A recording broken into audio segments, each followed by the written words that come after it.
Nagpasaya ng mga Pinoy sa Rome, Italy ang ilang Kapuso stars para sa selebrasyon ng Philippine Independence Day.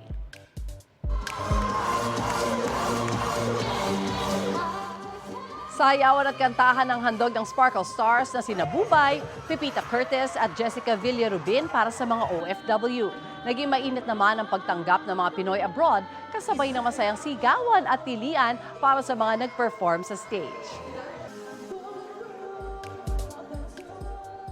Mga kapuso, para una ka sa mga balita, mag-subscribe sa GMA Integrated News sa YouTube. Sa mga kapuso abroad, subaybayan niyo po kami sa GMA Pinoy TV at sa www.gmanews.tv.